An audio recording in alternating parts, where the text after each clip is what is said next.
good morning ඔයගොල්ලෝ සියලු දෙනාටම අපි අද ඉඳලා පටන් ගන්නවා අලුත් පාඩම් මාලාවක් තොරතුරු සහ සංවේදන තාක්ෂණ විෂය යටතේ අපිට තියෙන පස්වෙනි පාඩමේ තමයි HTML කියන එක. ඉතින් මේ HTML පාඩම එහෙම නැත්නම් වෙබ් අඩවි නිර්මාණය සඳහා මේ තියෙන පාඩම් මාලාව අපි කතා කරන්න බලාපොරොත්තු වෙනවා. ඉතින් දැන් වෙබ් අඩවි කියන්නේ මොකක්ද කියන එක නම් දැන් ඕගොල්ලෝ හොඳ ආකාරවම දන්නවා. දැන් මේ දවස්වල මේ අපි භාවිතා කරන නිතරම වගේ භාවිතා කරන දෙයක් බවට පත් වෙලා තියෙනවා. හරිද? ඉතින් ඇත්තටම මොකක්ද මේ වෙබ් අඩවියක් කියන එකේ අපි බලාපොරොත්තු වෙන්නේ? දැන් සාමාන්‍යයෙන් ඒකේ ගොඩාක් පාවිච්චි කරන පැති ගැන තියෙනවා මේ ඔබේ පෙළ පොතේ සඳහන් වෙලා. මම රෆ්ලි පොඩ්ඩක් මේ ටික පැහැදිලි කරගෙන යන්නම්. බොහොම සාමාන්‍ය දේවල් ටිකක් තියෙන්නේ. ඉතින් ඔයාලට පේනවා ඇති ගොඩක් වෙලාවට දැන් බේසිකලි යම් තොරතුරක් තවත් පිරිසකට ලබා දීම තමයි ඕකෙන් කරන්නේ. ඒක ඒ වෙබ් අඩවිය අදාළ කරන ආයතනයක් හරහා එහෙම නැත්නම් අපේ යම් කිසි ආයතනයක් තියෙනවා නම් අපිට අවශ්‍ය නම් අපේ තියෙන තොරතුරු පිටායට දැනගන්නට, කියන්නේ දැනගත යුතු ප්‍රමාණය අපේ ආයතනය ගැන හැඳින්වීමක් කරන්න, ඔය වගේ කාරණා සඳහා අපිට පුළුවන් වෙබ් අඩවියක් භාවිතා කරලා තොරතුරු සපයා දීම කරන්න. එතකොට ඒක තමයි ප්‍රධාන වශයෙන්ම තියෙන්නේ. ඊළඟට වෙළඳාම් කටයුතු සඳහා දැන් අපිට අන්තර්ජාලය හරහා වෙළඳාම් කරද්දී දැන් මේ කාලේ අපිට සමහර දේවල් ඔන්ලයින් ඕඩර් කරලා ගෙන්න ගන්න වෙන අවශ්‍යතාවයන් එනකොට අපි කොහොමද කරන්නේ? සමහරවිට ඈත රටක තියෙන දෙයක් අපිට ගෙන්න ගන්න පුළුවන්. අපිට හැබැයි මුදල ගෙවන්න වෙනවා අන්තර්ජාලය හරහා. මුදල් ගෙවීම අන්තර්ජාලය හරහා කරනකොට අපි මොකද්ද කරන්නේ? අපිට පුළුවන් දැන් මේ වගේ සයිට් එකකට ගිහිල්ලා අපිට අවශ්‍ය කරන මිලදී ගත යුතු භාණ්ඩය අපිට සර්ච් කරලා බලලා දැකේ. එහෙම නේද? සර්ච් කරලා Tamanට සැටිස් නම් එතකොට අපිට පුළුවන් ඔන්ලයින් සල්ලි ගෙවලා අපිට ගෙන්වා ගැනීමේ කටයුත්ත ඒ වෙබ් අඩවිය විසින් කරලා දෙනවා. ඒක e-commerce කියන පැත්තට එහෙම නැත්නම් වෙළඳාම කියන පැත්තට අදාළ වෙනවා. ඊළඟට entertainment කියන එක නම් ඔයගොල්ලෝ සෑහෙන්න හොඳටම දන්න කාරණාවක්. විශේෂයෙන්ම ජනප්‍රියම වෙබ් අඩවිය තමයි YouTube එක කියන්නේ. ඒ කියන්නේ මොකද්ද? ගොඩක් අපිට වීඩියෝස් බලන්න. දැන් ඔයාලා මේ ඉන්න කාලෙදී ඔයාලට වීඩියෝස් ඒ දේවල් නරඹන්න එහෙම නේද? ඉතින් ඉගෙනුම් පැත්තටත් අදාළ කරන දේවල් පවා ඔයාලට බලා ගන්න හැකියාවක් තියෙනවා. ඊළඟට ප්‍රචාරණය, මම අර ඉස්සෙල්ලා කිව්වා වගේ අපේ ආයතනයක් අපි දුවනවා නම්, අපි ව්‍යාපාරයක් කරනවා නම් අපිට පුළුවන් වෙබ් අඩවියක් නිර්මාණය කරාට පස්සේ අපේ එක මොකද්ද කරන්නේ? යම්කිසි මේ වෙනත් වෙබ්සයිට්ස් වලට වුණත් අපේ ආයතනය පිළිබඳව යම්කිසි දැන්වීමක් පළ කරන්න පුළුවන්. ඒවට වෙන් වෙච්ච සයිට්ස් තියෙන උදාහරණ හැටියට මෙතන ඔයාලට දකින්න පුළුවන්. ඊළඟට ප්‍රවෘත්ති, විශේෂයෙන්ම දැන් ජනමාධ්‍ය ආයතන වලින් වුණත් දැන් නිතරම මේ නිවුස් ඇලර්ට්ස් එහෙම දෙනවා නම් notifications enable කරලා තිබුණොත් අපිට අනිවාර්යයෙන්ම ඒ දේවලුත් දෙනවා. ඊළඟට social media, ඔකත් අතිශය ජනප්‍රිය කාරණාවක් නේද? ඔයාලගේ යාළුවොත් එක්ක ඔයාලට සම්බන්ධ වෙන්න බැරි වෙලා තියෙනකොට ඔයාලට පුළුවන්කම තියෙනවා නම් එයාත් එක්ක තොරතුරු හුමාරු කරන්න, කතා බහ කරන්න, එයාලා ඡායාරූප බලන්න, එයාලා දැන් මොකද කරන්නේ, ඒ වගේ දේවල් සඳහාත් මේ වගේ සෝෂල් මීඩියා වලටත් මේ වෙබ් අඩවි භාවිතා වෙනවා. අනිත් වැදගත්ම දේ මොකද? සර්ච් එන්ජින් එක. හරි? ඒ කියන්නේ තොරතුරු සොයා ගැනීම සඳහා පොදුවේ තියෙනවා යම්කිසි වෙබ් අඩවි කිහිපයක්. ඒවට අපි හඳුන්වන්නේ සර්ච් එන්ජින්ස් කියලා. ඉතින් Google කියන්නේ ඒ වගේ බොහොම ජනප්‍රිය සර්ච් එන්ජින් එකක්, සර්ච් වෙබ් අඩවියක්. ඉතින් google.com එකට ගියාම ඔයගොල්ලෝ ඕනම දෙයක් හොයා ගන්න දේවල් තියෙනවා. ඊළඟට කෙනෙකුගේ පෞද්ගලික මට්ටමේ වෙබ් අඩවි බැලුවොත් දැන් විශේෂයෙන්ම අන්න ඒ වගේ දේවල් සඳහා දැන් ඔයගොල්ලෝ දැකලා ඇති සමහර මේ කලාකරුවෝ ඉන්නවා. ඒ අය ඒගොල්ලොන්ටම ආවේනික වෙබ් අඩවියක් නිර්මාණය කරගෙන තියෙනවා. එතකොට ඒ වගේ දේවල් දිහා බැලුවාම මේ ඒ කලාකරුවාගේ තියෙන මොන හරි දැන් උදාහරණයකට ගායකයෙක් හැටියට අපි ගත්තොත් ගායකයාගේ තියෙන මේ බයෝග්‍රැෆි එක නේද? එයා මුහුණ දීපු අත්දැකීම් මොන වගේ වේද?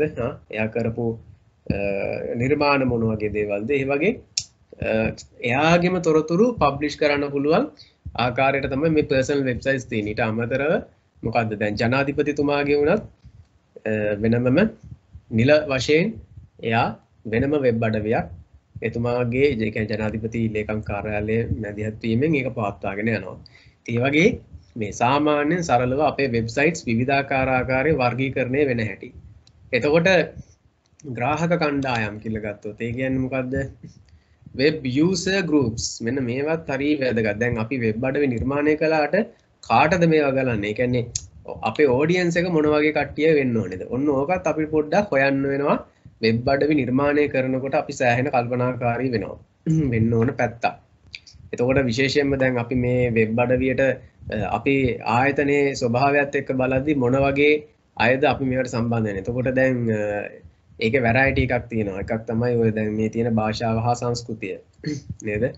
ඊළඟට ඒ මොන වගේ වයස් වල මට්ටම් අයද සම්බන්ධ වෙන්නේ? අධ්‍යාපනික මට්ටම්මයි, ස්ත්‍රී පුරුෂ බව රුචිකත්වය, ඒ වගේ දේවල්. ඉතින් දැන් උදාහරණයක් ඇටියට ගත්තොත් දැන් ලංකාවේ තියෙන මේ තියෙන්නේ ඔයගොල්ලෝ මේ වෙබ් එකට ගිහිල්ලා තියෙනවද? දැන් ශ්‍රී ලංකා ద్వාරය කියලා ගත්තොත් දැන් ලංකාවේ නිල වෙබ් අඩවියක් තියෙනවා. ශ්‍රී ලංකාව සඳහාම නිල වෙබ් අඩවියක් ඔයගොල්ලෝ දන්නවද මෙහෙම එකක් තියෙනවා කියලා? හරි. එහෙම එකක් තියෙනවා. දැන් srilanka.lk කියලා ගැහුවා නම් අපිට බලන්න පුළුවන්. අපි චුට්ටක් ඒක ගිහින් බලමු. www.srilanka.lk කියලා ගැහුවාම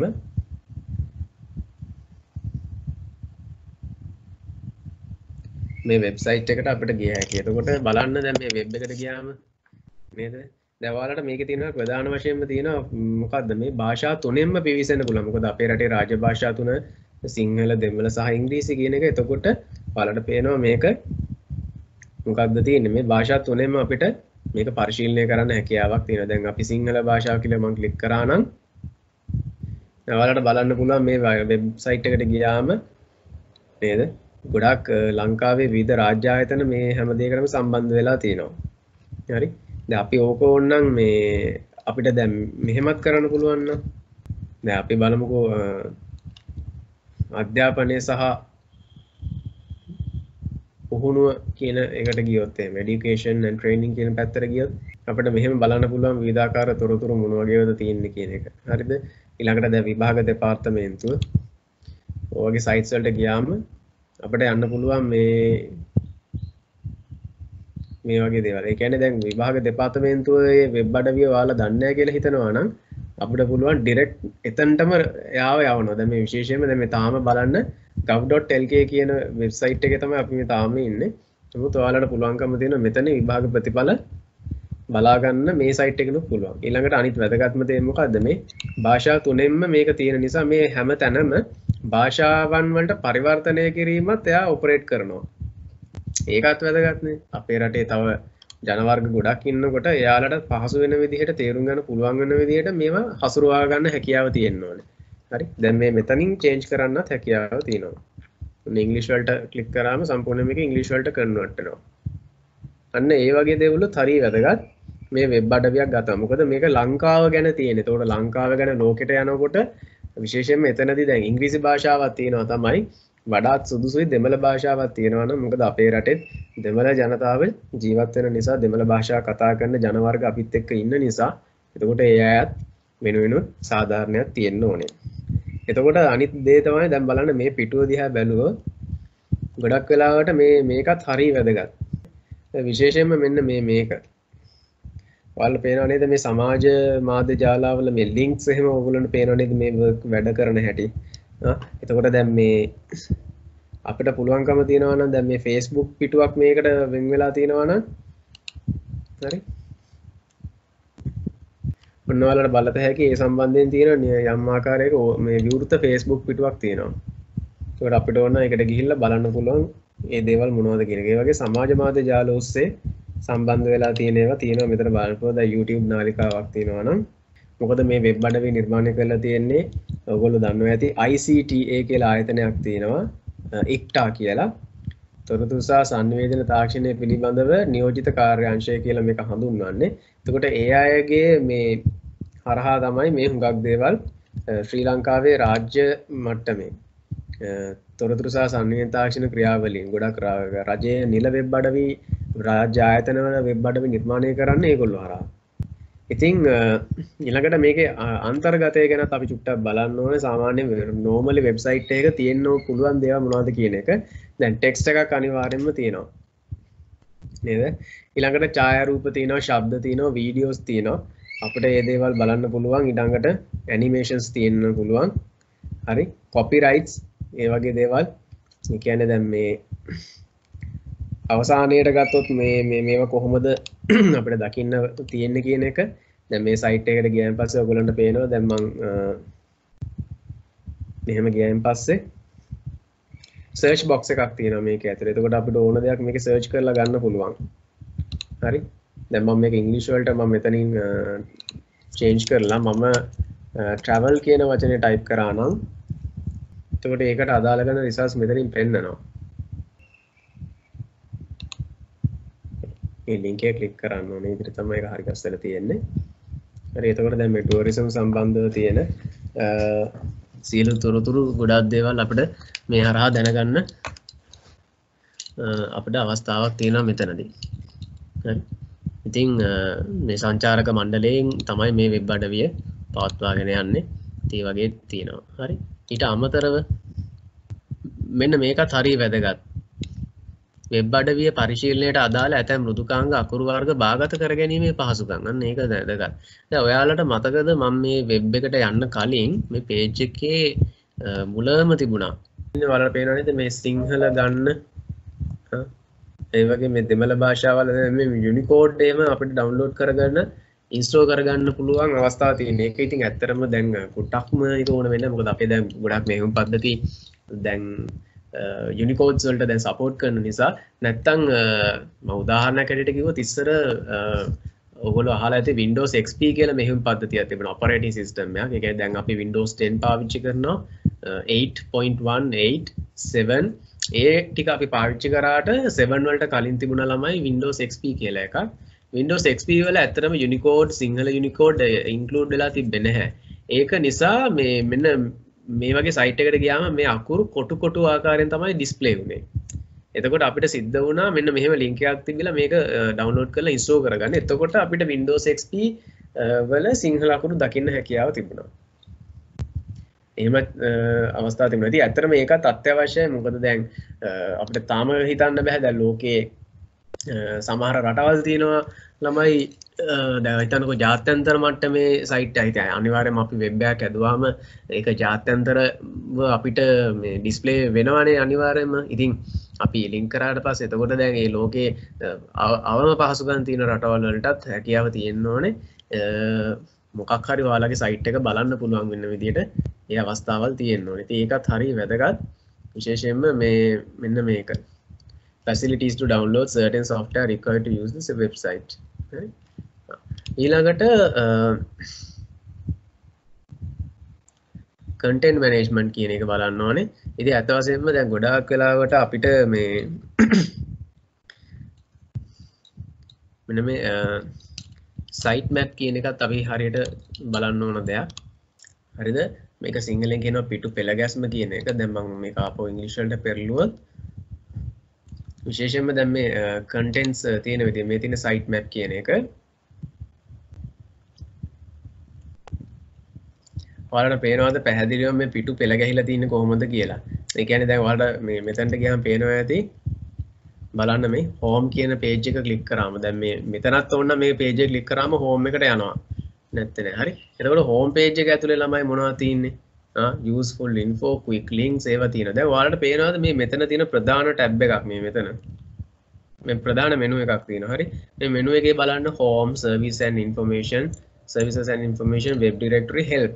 එතකොට බලන්න මේව කොහොමද කැටගරයිස් වෙලා තියෙන්නේ කියලා මෙතන ඒ ප්‍රධාන හතරම තමයි ළමයි මේ මෙතනත් ලිස්ට් එකේ දාලා තියෙන්නේ. හරිද? ප්‍රධාන හතරම තමයි මේ ලිස්ට් එකේ දාලා තියෙන්නේ. ඔයාලට පේනවද දැන් මේවා ඔක්කොම. එතකොට දැන් අපි බැරි වෙලාවක් දැන් මේ home කියන එක මම මෙතනින් මෙහෙම ක්ලික් කරලා මේ page එක මම open කරනවා new tab එකක.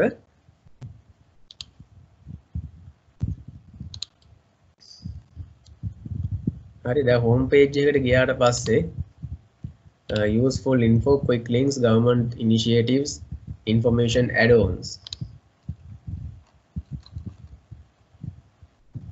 Then useful information, government initiatives, quick links අන්න ඒ වගේ. දැන් මේකේ මොනවාද මේ තියෙන්නේ කියන එක සරලවම අපිට මෙතනිනුත් හොයාගන්න පුළුවන්. තේරුණාද? සම්පූර්ණ සයිට් එකේම වෙබ්සයිට් එකේ සාරාංශයක් තමයි මේ මෙතනින් ඩිස්ප්ලේ කරන්නේ. ඒක ගොඩක් අපි බලන්න ඕන කාරණාවක්. මේ තියෙන සයිට් මැප් එක පෙන්වන්න පුළුවන් තවත් ආකාරයක් මේ තියෙන්නේ. දැන් මේ ඔයාලගේ මේ ටෙක්ස්ට් බුක් එකේ තියෙන එකම තමයි මම අර සයිට් එකෙන් ගිහිල්ලා පෙන්නුවේ. හරි. ඉතින් ඒක බුලට් ලිස්ට් එකක් හරි නම්බර් ලිස්ට් එකක් හරි ඉන්ඩෙන්ටේෂන් විදියට දැම්මනම් ගොඩාක් වටිනාකමක් තියෙනවා. හරිද? ඊළඟට නිතරම වගේ වෙබ් එක අප්ඩේට් වෙන්න ඕනේ. ඒකත් එසේම විය යුතුයි. අනිත් එක තමයි හැම පේජ් එකකට ගියාම මේ වෙබ්සයිට් එකේ අනන්‍යතාවයත් පේනවා. දැන් මේක gov.lk කියලා ගියාම හරි එහෙම නැත්නම් අපි දැන් srilanka.lk කියලා ගැහුවත් ඒ එකම වෙබ් අඩවියටම තමයි ඒක යන්නේ. වෙබ් ලිපින දෙකක් භාවිතා කරනවා එකම වෙබ්සයිට් එක සඳහා. ඒක ගැටලුවක් නෑ. ඉතින් gov.lk කියලා ගියාම ඔයාලට පේනවා නේද? දැන් බලන්න මේ හැම පේජ් එකක්ම වෙන වෙනම ක්ලික් කරත් ඔයාලට පේනවා නේද? මේ කොහොම ගියත් මේ සෑම පේජ් එකකම ළමයි මේ මුල මේ තීම් එක වෙනස් වෙන්නේ නැහැ නේද? ඒ අනන්‍යතාවය ඒ විදිහටම තියෙනවා ඔයාලට පේනවා නේද? හරි. ඒකත් අතිශය වැදගත් සෑම් පිටුවක. ඊළඟට තමයි මේක මේ අපිට බලන්න පුළුවන්කම තියෙන්න ඕන මේ view එක. හරිද? විශේෂයෙන්ම දැන් මොබයිල් view එකක් අපි බැලුවොත් දැන් අපිට මේකෙදි පෙන්වන්න අමාරුයි. නමුත් ඔයාලා මේ සයිට් එකම මොබයිල් ෆෝන් එකකින් ගිහිල්ලා බැලුවොත් ඒ මොබයිල් ෆෝන් එකට ගැලපෙන විදිහට මේක ඒ ස්ක්‍රීන් එකට ගැලපෙන විදිහට ඇඩ්ජස්ටබල් වෙන්න ඕනේ. වෙබ් අඩවි නිර්මාණය කරද්දී ඒක හරියට තියෙනවා. හරි. ඊළඟට ටැබ් එකක් යූස් කරලා බලනවා නම් ඒක වෙනම විදියක් තියෙනවා. එතකොට ඒ අනුපාතයට ගැලපෙන විදිහට ස්ක්‍රීන් රෙසලූෂන් එකට ගැලපෙන ආකාරයෙන් ඒවා තියෙන්න ඕනේ. හරි. ඒකත් ගොඩාක් වැදගත් වෙනවා. නැත්තම් ඔබට ලොකුම ප්‍රශ්නයක් ඇති වෙන්න පුළුවන්. ඔයාලගේ වෙබ් එක හැදුවට මොබයිල් එකක් පාවිච්චි කරන කෙනෙකුට ඒකෙන් බලන්න ගියොත් වැඩේ කිසිම දෙයක් කරගන්න බැරි වෙන නිසා. වැදගත්ම දේ තමයි ග්‍රැෆික්ස් යොදා ගැනීම. දැන් සාමාන්‍යයෙන් ගොඩක් වෙලාවට අපි ග්‍රැෆික්ස් යොදා ගද්දී මේ වෙබ් එකේ ගොඩක් ආකර්ශනීයම පැත්ත තමයි ග්‍රැෆික්ස් යොදා ගැනීම. එතකොට අපි හැමතිස්සෙම ඒ වගේ දේවල් යොදා ගනිද්දී පුළුවන් තරම් මේ මොකද්ද වෙන්නේ? අවශ්‍ය ප්‍රමාණයට විතරක් අපි ග්‍රැෆික්ස් යොදා ගැනීම මේකට සෑහෙනවා. මොකද වෙබ් අඩවියක් නිර්මාණය කරනකොට සාමාන්‍යයෙන් ගොඩාක් අපි ආකර්ශනීය විදිහට හැදුවා වුණත් වෙබ් ඩිස්ප්ලේ එකකට අපි යොදාගන්නේ බොහොම සීමිත සංඛ්‍යාවක්. දැන් ඇත්තටම මේ වෙබ් අඩවියට ගියොත් දැන් ඔයාලගේ මේ ආරම්භක අවස්ථාවට ගියාම ඔයාලට පේනවා ඇති දැන් මේ යම්කිසි ආකාරයක යම් මේ ක්‍රොප් කරපු ඉමේජ් එකක් තියෙනවා. දැන් මේක මේ පින්තූරේ ගොඩාක් ලොකු එකක් වෙන්න පුළුවන්. දැන් මේකේ ඔයාලට පේනවා නේද මේ කඳු වැටි උඩරිම හරිය තමයි මේ අරගෙන තියෙන්නේ. ඒක කැපෙන්නෙත් නැති ප්‍රමාණයකට යම්කිසි ආසන්න ප්‍රමාණයකට ඒක අවශ්‍ය විදිහට අරන් තියෙනවා. අන්න ඒ වගේ. එතකොට අර යම් ආකර්ශනීය ස්වභාවයකුත් තියෙනවා. හැබැයි ක්වොලිටි එකත් ලොකුවට නැහැ. කියන්නේ ෆයිල් සයිස් එක එහෙම මේ පින්තූර වල ටිකක් අඩුයි. හරි. අපි ග්‍රැෆික් පාඩම ඉගෙන ගන්නකොටත් මම කිව්වා මේ අපිට ක්‍රම දෙකක් තියෙනවානේ නේද? lossy conversion එකයි lossless conversion එකයි. එතකොට lossless conversion එකට save කරන්න පුළුවන් file format ඔයාලට මතක ඇති. ඉතින් PNG වගේ දැන් ඒ වගේ වට save කරාම අපිට ඒ වගේ එකකට upload කරාම පින්තූරයක් upload කරා නම් quality එක බහින්නේ නැහැ. හැබැයි file size එකත් අඩුයි. ඒවා හරිය වැදගත් වෙනවා ඒක. ඉතින් PNG කියන්නේ portable network graphic කියන එක. එතනම network කියන වචනේත් කියවලා තියෙනවා. ඔයගොල්ලන්ට පේන්න තේරෙනවා ඇති. ඒක එහෙමයි කියන්නේ. ඊට පස්සේ වීඩියෝස් ඒවා බලද්දී වුණත් ෆ්‍රේම් සයිස් එක ටිකක් අඩු කරලා වීඩියෝ ප්ලේබැක් වෙනවා නම් එතකොට ඒ වෙබ්සයිට් එක මේ ඒ තරම් මේට අවහිරයක් වෙන්නේ නැහැ. ප්‍රමාණය අඩු කරගන්න පුළුවන්. මේ ස්ක්‍රීන් එකේ ප්‍රමාණය තුඟක් අඩු කරගත්ත හැකි. අනිත් එක තමයි ගොඩාක්ම වැදගත්ම දේ මෙන්න මේක මේ අපි පළ කරනකොට කොච්චර පරිස්සම් වෙන්න ඕනද කියන එක අනුන්ගේ දේවල් අපි මේ අපේ වෙබ් අඩවියට දානවා නම් මුල් කතුරු අයිතිය එයාටයි කියන එක අපි දාන්න ඕනේ. ඒක සදාචාරාත්මක තියෙන අපි දැන් ඕක අපි ඉගෙන ගන්නවා අන්තිම පාඩමේදීත් මේ සාමාන්‍ය පෙළ මේ තොරතුරු තාක්ෂණය යටතේ ICT වල මේ ඔකට තියෙනවා ලස්සන වචනයක් ප්ලැජරිසම් කියලා. ප්ලැජරිසම් කියන්නේ ප්ලැජ් කරනවා කියලා කියන්නේ අනුන්ගේ දේවල් තමන්ගේ දේවල් වගේ පෙන්නන එක. නේද? ඉතින් එවැනි දේවල් කරනකොට ඉතින් ඇත්ත වශයෙන්ම හරි කෙනෙක් නම් මේක ගත්තේ මං අහවල් මේ උපුටා ගැනීම කියන එක අපි කියන්න ඕනේ. දැන් ඉතින් ඒ වගේ දැන් අපේ මොන හරි ආටිකල්ස් අපි යොදා ගන්නවා නම් වෙනත් අපේ වෙබ්සයිට් එකකට අනිවාර්යයෙන්ම මේක රෙෆරන්ස් එක ගත්තේ කොහෙන්ද කියන එක මූලාශ්‍රය කොහෙන්ද කියන එක කියන්න ඕනේ. හොඳයි දැන් ඔය මම ගොඩක් මේ ඉන්ඩීප් යන්න නැතුව සාමාන්‍ය මුල් බේසික්ස් ටික තමයි මම ඔය රෆ්ලි පැහැදිලි කරේ. දැන් අපේ පාඩම ඇවිල්ලා දරුවනේ HTML. හරිද? දැන් ඉස්සෙල්ලා අපි තේරුම් ගන්න බෑ මේ what is HTML කියන එක නේද? එතකොට HTML කියන වචනේ තේරුම ඔන්න දැනගන්න. Hypertext Markup Language කියන එක. හරිද? ඒක තමයි මේ ඇක්‍රොනිම් එකක් විතර තියෙන HTML කියන එක. එතකොට මේක මොකද්ද? World Wide Web කියන එක. දැන් ඔයාලා 3rd lesson එකෙන් 3 වෙනි පාඩමේදී ඉස්කෝලේදී ඉගෙනගෙන තියෙනවා. මේ මොකක්ද? අන්තර්ජාලය. එතකොට අපි මේ අන්තර්ජාලයේදී නේද? අන්තර්ජාලය ගත්තාම දැන් වෙබ් අඩවි ගණනාවක මේ එකතුවක් තමයි අපි දැන් World Wide Web කියලා කියන්නේ. එතකොට දැන් ඒක ඇතුලේ අපේ වෙබ්සයිට් එකේ අපේ වෙබ් පිටු තමයි අපි මේ නිතරම දකින්න ලැබෙන්නේ. එතකොට ඔයාලගේ වෙබ්සයිට් එකක් හැදුවාම ඒක අන්තර්ගත වෙන්නේ වෙබ් ඒක මේ කන්ටෙන්ට් හැදලා තියෙන මොනවද වෙබ් පේජස් වලින්. එතකොට මේ වෙබ් පේජස් අපිට වෙබ් බ්‍රවුසර් එකක් යූස් කරලා මේ වගේ වෙබ් බ්‍රවුසර් එකක් දැන් මේ Google Chrome වගේ වෙබ් බ්‍රවුසර් එකක් යූස් කරලා අපිට මේවා ඩිස්ප්ලේ කරගන්න පාවිච්චි කරන ලැන්ග්වේජ් එකක් තමයි HTML කියලා කියන්නේ. හරිද? ඒක ඇවිල්ලා දැන් ඔයාලා කලින් ඉගෙන ගත්ත Pascal වගේ නෙමෙයි. දැන් මේකේ තියෙනවා ඔබ මේකට පෙර ඔයගා Pascal වැනි පරිගණක සඳහා වැඩසටහන් ලියන භාෂාවෙන් නොව HTML භාෂාවේ කේතමගේ වෙබ් පිටුවට යොදාගත හැකි අන්තර්ගත පරිගණක තිරය මත සංදර්ශනය කළ යුතු ආකාරය පිළිබඳව වෙබ් අතිරික්ස වලට පෙන්වා දෙයි. මේ පේනව නේද? Unlike Pascal codes, the codes of HTML language shows the web browser how the web page should be displayed on the computer screen. ඒ කියන්නේ වෙබ් පේජ් එක මේ බ්‍රවුසර් එකේ පෙන්වන්න ඕනේ මොන විදිහටද කියලා ඉන්ස්ට්‍රක්ෂන් දෙන එක තමයි එයා කරන්නේ. හරි? ඉතින් සාමාන්‍යයෙන් අපිට සරලව ඕන් මේ HTML අපිට ලේඛනයක් ලියන්න පුළුවන් මොකක් පාවිච්චි කරලා notepad එක ලියලා. හරි? ඉතින් notepad එක ලියන්න පුළුවන්. තව ඉතින් ඒකට ගොඩාක් ඒවා තියෙනවා notepad++ කියලා තියෙනවා. ඉතින් දැන් සරලව අපි කොහොමද මේ එකක් ගන්න? ඉතින් දැන් notepad එකක් ගත්තොත් අනිවාර්යයෙන්ම අපිට HTML ලියන්න පුළුවන්. ඉතින් විශේෂයෙන්ම HTML ගැන කතා කරන්න කලින් දැන් ඊළඟට අපිට මේ මෙතනදී මේ කරන්න පුළුවන් විදිය තමයි notepad එකක් අරගෙන මේ කෝඩ් එකක් ලියලා ඒක HTML ෆයිල් එකක් ආකාරයෙන් සේව් කරලා අපිට වෙබ් බ්‍රවුසර් එකක් ඕපන් කරලා බැලුවොත් අපිට ඒක ලියා ගන්න මේ දකින්න පුළුවන්. හරි? ඊට අමතරව එක softwares තියෙනවා අපිට පුළුවන් බොහොම සරලව. දැන් සාමාන්‍යයෙන් ඔයාලට පේනවා ඇති දැන් මේ HTML ලියද්දී මේ වගේ codes තියෙනවා. ඉතින් අපි දැන් මේ මම අර Pascal වලත් ඔයාලට කිව්වා වගේ opening bracket එකයි closing bracket එකයි එකට ගහන්න ඕනේ. ඉතින් ඒ වගේම තමයි මේ HTML වල තියෙන ඉතින් tags. එතකොට මේ HTML opening tag එකක් තියෙනවා closing tag එකක් තියෙනවා. මේ වගේ slash එකකින් තමයි ඒක වෙන් වෙන්නේ. ඉතින් opening එක ගහලා closing එක ගහන්න බැරි වුණොත් එහෙම අපි දන්නේ නැහැ web page එක අපේ හැමතිස්සෙම මේක display කරන්න දෙන්නේ නැහැ. error එකක් එනවා. ඉතින් notepad එකක මේ වගේ දේවල් කරන්න අමාරුයි. ඒ නිසා notepad++ වගේ open source software තියෙනවා. ඔයගොල්ලන්ට download කරලා ඒක බලන්න පුළුවන්. ඊට අමතරව තව දෙයක් තියෙනවා. ඉතින් websites ඇත්තටම ළමයි මේ codes ලියලා අපි නිර්මාණය කරනවට වඩා ඔක අනිත් පැත්ත. ඇත්තම කියනවා නම් මේ වෙබ්සයිට් එක දැන් මෙහෙමනේ වෙබ් අඩවියට වෙබ් බ්‍රවුසර් එකකින් අපේ වෙබ්සයිට් එක අපියර් වෙන විදිහ තමයි HTML වලින් කියලා දෙන්නේ. HTML වලින් කියලා දෙන එක කරනකොට අපිට ඊට වඩා වෙබ් බ්‍රවුසර් එකක මේ end පැත්ත හරිද? graphic පැත්ත මුලින්ම හදලා ඒකට අනුව කෝඩ් එක auto generate වෙන විදිහට හදන්න පුළුවන්. ඒක reverse පැත්ත, reverse engineering එකට. එහෙමත් කරන softwares තියෙනවා. ඉතින් ඒ වගේ normally ලබා ගන්න පුළුවන් softwares තුනක් ඔයාලට මේ textbook එකේ දීලා තියෙනවා. Coffee Cup හරි links තියෙනවා download කරලා ගන්න පුළුවන් මේවා. හරි Seamonkey Composer Seamonkey කියන්නේ company එකක්. ඒකෙන් හදලා තියෙන Composer කියලා එකක්. Eclipse කියලා තියෙනවා. හරි. ඉතින් අපි චුට්ටක් බලමු දැන් මේ තුන වෙන වෙනම කොහොමද කරන්න කියලා. මම හිතනවා ඒක ටිකක් පැහැදිලි කරගන්න එක හොඳයි.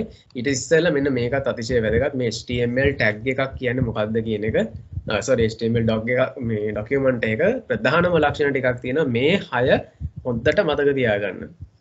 හරි මේ 6 හොඳට මතක තියාගන්න. සාමාන්‍යයෙන් මේ HTML ලේඛනයක් අඩංගු විය යුතු tags 6 මොනවද කියන එක ඔයගොල්ලෝ දැනගෙනම ඉන්න ඕනේ. ඒකට සාමාන්‍යයෙන් HTML tag එකක් ගත්තාම මේක HTML ලේඛනයක් කියලා පළමුව හඳුනා ගන්න මේ HTML කියන ටැග් එකෙන් එයාට මේක තමයි opening tag එක මේක තමයි closing tag එක හරිද එතකොට closing tag එකට මෙතන මේ slash එකක් තියෙනවා ඒක එහෙමයි ඊට පස්සේ ඕනෑම වෙබ් පේජ් එකක head එක සහ body එක හැටියට කොටස් දෙකක් තියෙනවා හරිද head එක සහ body එක හැටියට කොටස් දෙකක් තියෙනවා. එතකොට head එකේ සාමාන්‍ය web page එකට අදාළ කරන මේ මූලික මේ තොරතුරු ටික තමයි ඒක සම්බන්ධ වෙන්නේ. body එකේ තමයි අපි මේ display කරන්න ඕන දේවල් ටික මොනවද කියලා ඒකේ ලියවෙන්නේ. හරිද? body කියන මේ tags දෙක ඇතුලේ තමයි ඒ ටික ලියන්නේ. පැහැදිලිද? හොඳයි. මම දැන් මේ tags ටික පැහැදිලි කරපු නිසා මම දැන් එකම මේ සරල code එකක් අරගෙන අපි ඒ විදිහට දැන් මම notepad එකක් මුලින් open කරලා පෙන්නන්නම් ඔයාලට. දැන් මේ තියෙන්නේ දැන් notepad එකනේ. දැන් අපි කොහොමද මේක සාමාන්‍ය මේ save කරගන්නේ? දැන් අපි බලමු ඉස්සෙල්ලාම HTML tag එකක් ගහනකොට මේ විදිහට අර මේ රීතියම ඔයාලා අනුගමනය කරන්න ඕනේ හැමතිස්සෙම open tag එකක් ගැහුවා ගමන්ම closing tag එක ගහන්න පුරුදු වෙන්න හැමතිස්සෙම. ඒක practice එකක් විදිහට කරන්න. දැන් programming තමයි හරිද අනිත් දේ තමයි මෙතන මොකද්ද කරන්න ඕනේ indentation එක දැන් බලන්න HTML tag එකක් ගැහුවාන් පස්සේ ඒකේ ප්‍රධාන වශයෙන් ඒකේ ඇතුලේ තමයි ළමයි කොයි දේත් අපි type කරන්න ඕනේ එහෙමනම් head කියන tag එක මුලින්ම ගන්නවා ඒකෙම closing tag එකක් ගැහුවා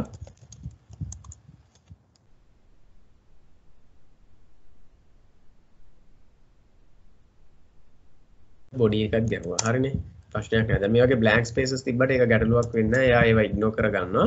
හරි. head කියන එක ඇතුලේ ළමයි තියෙනවා බොහොම වැදගත් දෙයක්. දැන් මම කිව්වා basically web page එකේ මූලික තොරතුරු ටික තමයි මේ head කියන කොටස ඇතුලේ අපි දාන්නේ. එහෙමනම් මේ title එකක් තියෙනවා. හරිද?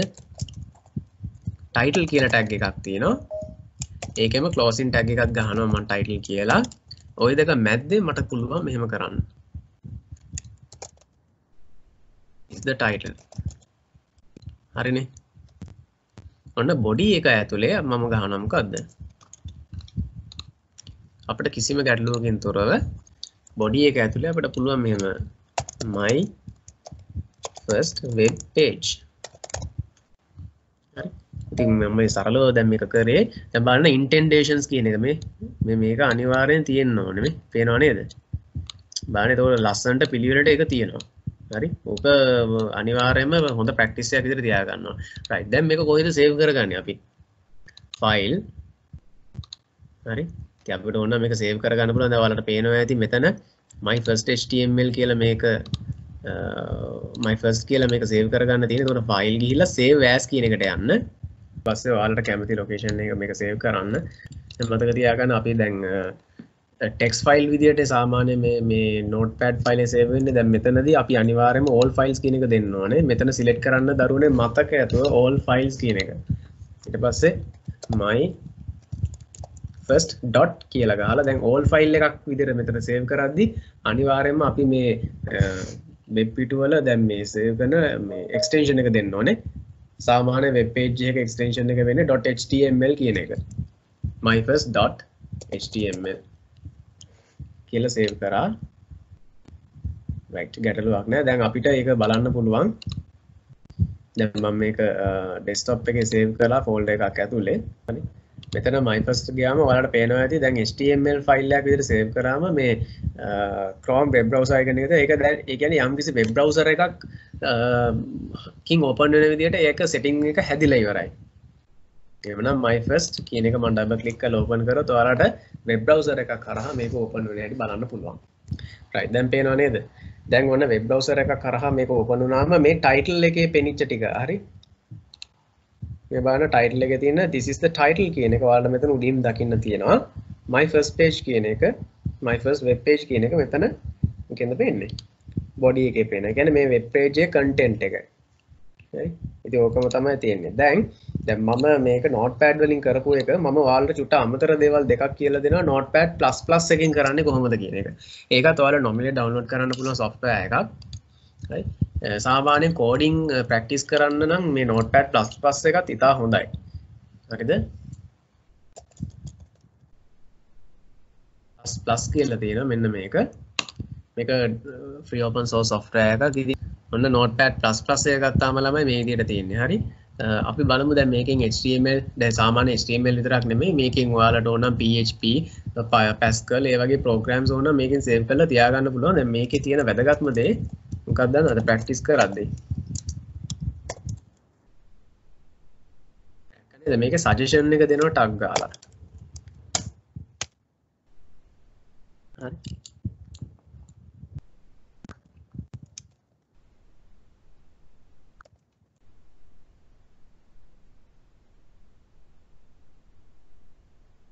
මේ විදිහට පෙන්නනවා එකේ.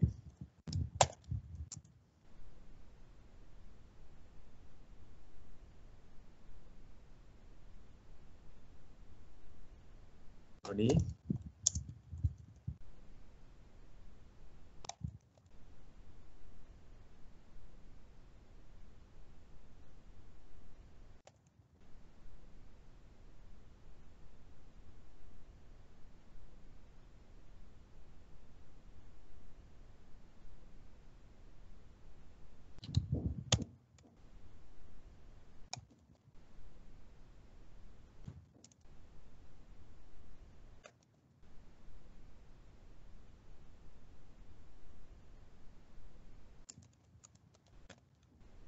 හරි. ඔන්න මම දැන් මෙතනට ගියාට පස්සේ මම මේක ෆයිල් ගිහිල්ලා save as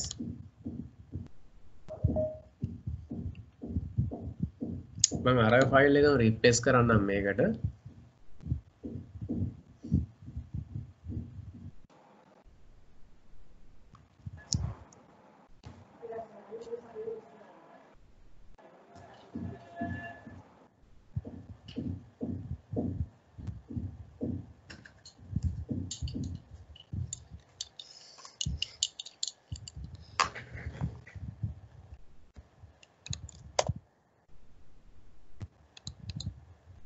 මම myfirst කියන එකට මේක සේව් කරනවා. මෙතනත් අපි දෙන්න ඕනේ දැන් බලන්න මෙතන මේ ෆයිල් එක්ස්ටෙන්ෂන් එක තෝරද්දි දැන් අර notepad එකේ නම් all file කියලා තිබුණානේ. මෙතන ගොඩාක් එක්ස්ටෙන්ෂන් තියෙනවා. හරි.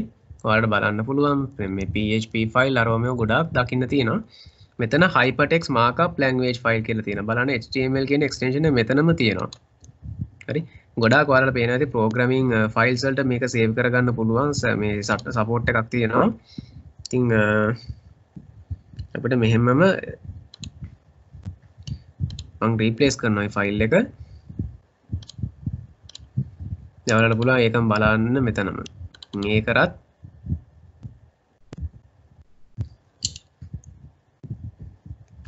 අර ෆයිල් එකම හරියට මේ විදිහටම ඕපන් වෙනවා.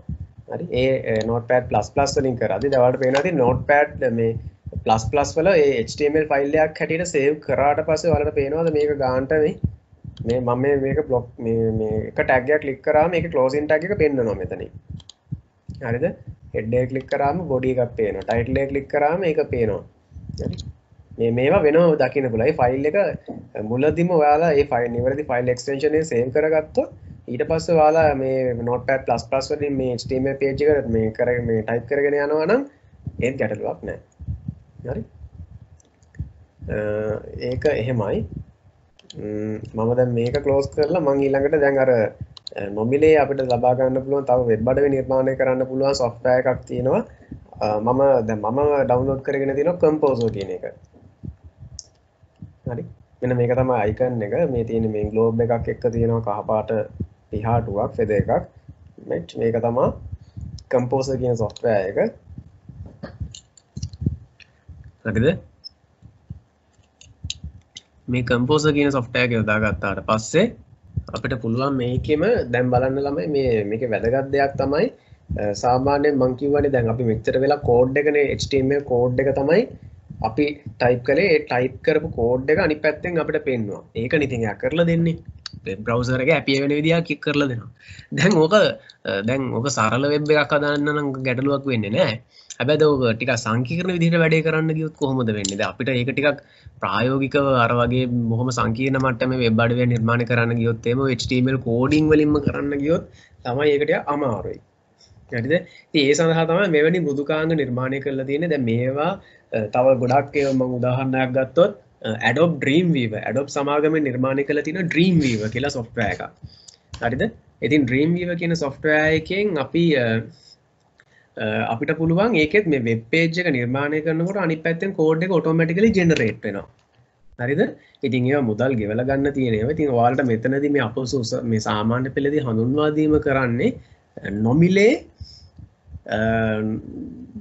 ලබා ගන්න පුළුවන් මෘදුකාංග ගැන ඔයාලට වැඩි පැහැදිලි කිරීමක් කරන්න කියලා තියෙනවා. ඉතින් ඒක නිසා මේ Coffee Cup, Composer, Eclipse වගේ softwares ඔයාලට ඩවුන්ලෝඩ් කරලා try out කරන්න පුළුවන්. ඉතින් දැන් මේකේ තියෙන විශේෂත්වය මොකද්ද? අපි මෙතනදී දැන් අරකේ මම ටැග් එක ගහුවානේ. දැන් මේකේ තියෙනවා යට තියෙනවා design කියලා තියෙනවා, split view කියලා තියෙනවා. ඒ කියන්නේ මෙතන පල්ලෙහා ළමයි කෝඩ් එක වෙනම පෙන්නනවා. ඔයා ඩිසයින් කරන page එක මෙතන පේනවා. හරිද? source කියලා වෙනමම ඔයාට කෝඩ් එක විතරක්ම වෙනම බලා ගන්නත් හැකියාව තියෙනවා. මේකේ හැම එකකුත් තියෙනවා. හරි? මම split කියන view එක මම ඔයාලට දාලා පෙන්නුවොත් හරි split කියන view එක දාලා ඔයාලට පේනවා ඇති දැන් මෙතනදී HTML වල head part එක තියෙනවා. head එක හැදිලා තියෙනවා. title එකත් තියෙනවට අපි title එක තාම දාලා නැහැ. මෙන්න මෙතන තමයි title එක අපි දාන්න ඕනේ. ඒක අපි save කරන්න පුළුවන් අපිට. මුලින්ම file එක save කරගෙන හිටියොත්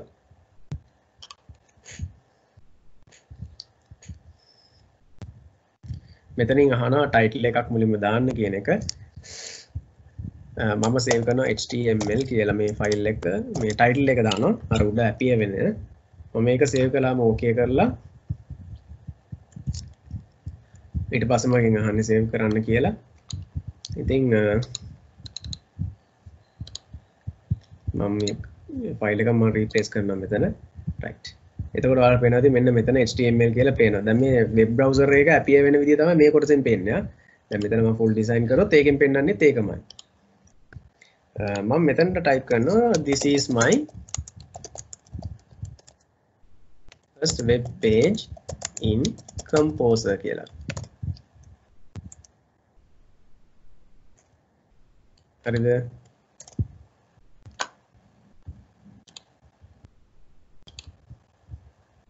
දැන් මම පොඩ්ඩක් මේ පැත්තට ගියොත් දැන් ඔන්න මේ මම මුකුත් කරේ නැහැ. කිසිම tag එකක් type කළේ නැහැ. මම මේක විතරමයි කළේ. හරිද? ඔයාලට පේනවද දන්නේ නැහැ මෙන්න මෙතන මේ body එකේ automatically යාම අරගෙන.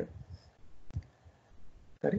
split view එකට ගියොත් ඔයාලට පේනවා ඇති මේක automatically අරගෙන ඉන්නේ. දැන් මට චුට්ටක් මේකේ size එක ලොකු කරන්න ඕන නම් අපිට මේ පහසුකම් මේකේ දීලා තියෙනවා.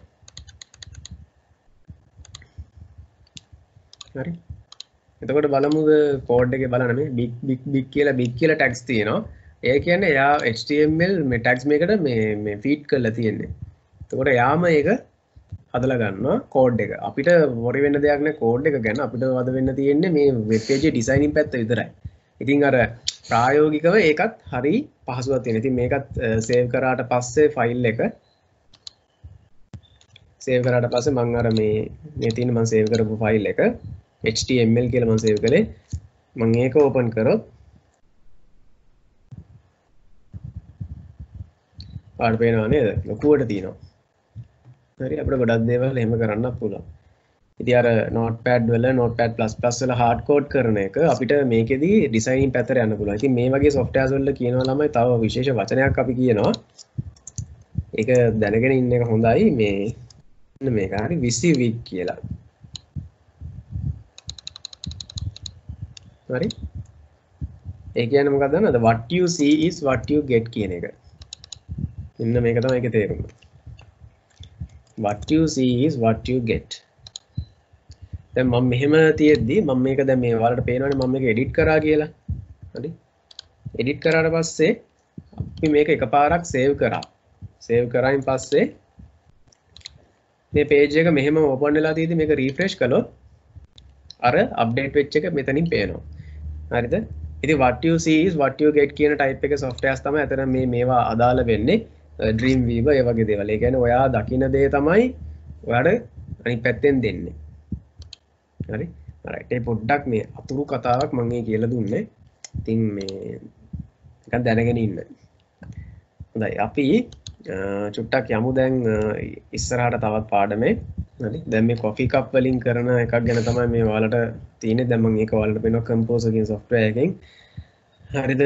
right on HTML වල තියෙන characteristics ටිකක් ඔයගොල්ලෝ හඳුනා ගන්න එක හොඳයි. HTML language එකේ තියෙන characteristics ඉතින් විශේෂයෙන්ම පළවෙනිම දේ මොකද්ද? අනිවාර්යයෙන්ම ඕනෑම tag එකක් තියෙන්න ඕනේ කොයි ආකාරයෙන්ද?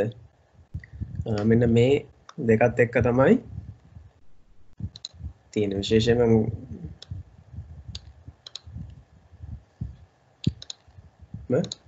කෝනික වරහන් කියලා කියන්නේ. ඒ කියන්නේ දැන් ඔයගොල්ලෝ කලින් ඉගෙන ගත්ත less than or equal කියන second less than greater than අන්නේ signs දෙකෙන් තමයි ඔයාලට මේක යොදාගන්නේ.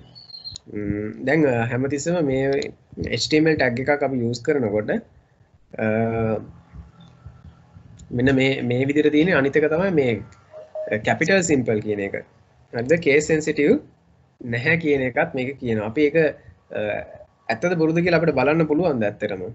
අපි බලමු දැන් HTML කියන එක දැන් මෙහෙම capital වලින් ගහුවොත් මොකද වෙන්නේ? වරදක් වෙන්නයිද? හරි. දැන් මෙතන මම එකක් capital කරලා අනික simple කරලා තිබ්බා. මේකේ මම closing එක මම capital කරොත් අර්ථයේ වෙනසක් වෙයිද? අපි බලමුද එහෙම කරලා. දැන් ඔන්න මම මෙහෙම තියදී මම මේක save කරා. හරි.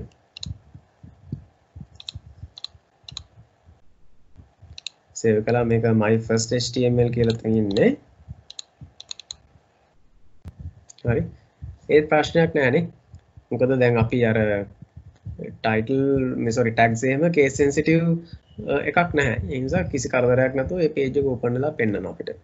ඊළඟට වැරදියට දක්වා ඇතනම් මේ සඳහා දෝෂ ප්‍රකාශ නිකුත් කිරීම සිදු නොවන අතර වෙබ් ආර්කිටෙක්චර් විසින් අදාළ විධානයේ නොසලකා හැරීම පමණක් සිදු කරයි.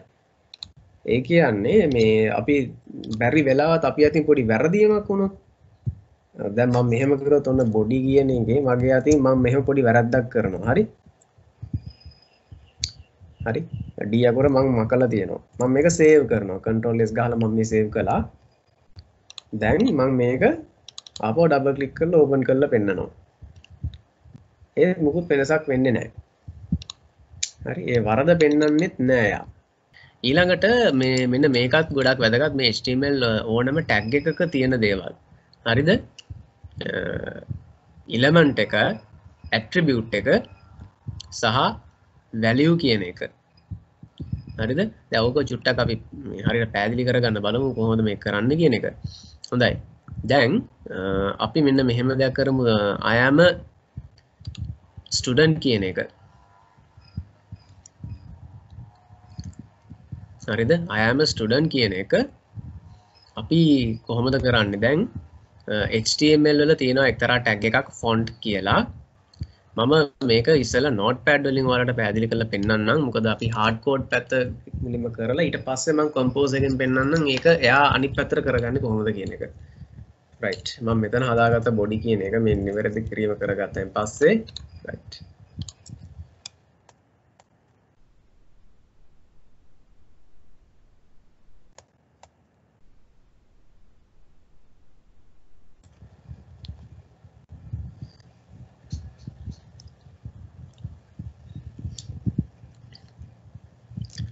මෙතන තියෙනවා font කියන බලන්න මේ එයා tags automatically notepad++ එකෙන් ළමයි මම මේ කරන්නේ මේ සේරම මේ HTML tags ටික එයා suggestions පෙන්නනවා මෙතනින් මේක ගහගත්තාම හරි දැන් මේක තමයි tag එක හරි අමුතු දෙයක් නැහැ දැන් මේ font කියන එකේ මේ දැන් මේ font කියන එකේ දැන් මේ type කළේ element කියන එක හරිද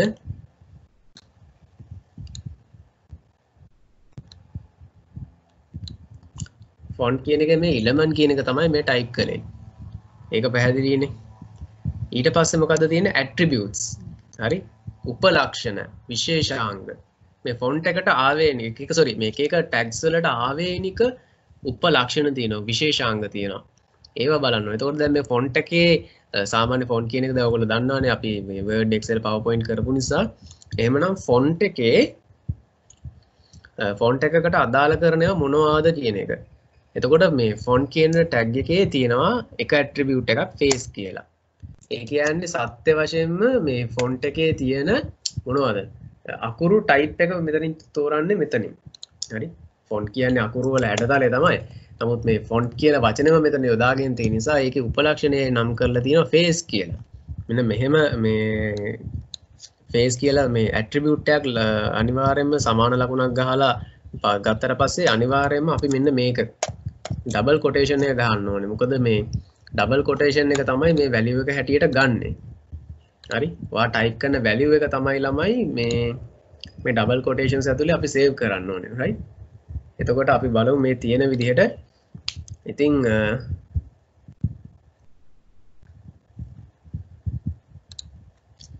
ඉස්කෝල පොත කියලා මේ තියෙන ස්පෙලිංස් මාරම් බැලුවොත් මේක මෙහෙම තියෙනවා. ඊට පස්සේ තව ටයිප් එකක් එනවා. මේකේ තියෙනවා ස්පේස් එකක් ගහලා වෙන් කරලා කලර් කියලා. හරි. මේ එතකොට HTML වලට දීලා තියෙන මේ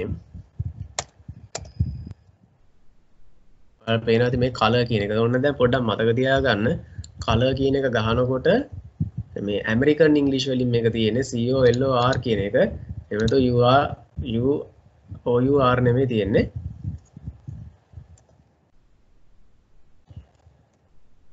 දෙමු මේක blue කියලා. හොඳයි අපි මේක සේව් කරගත්තා මම.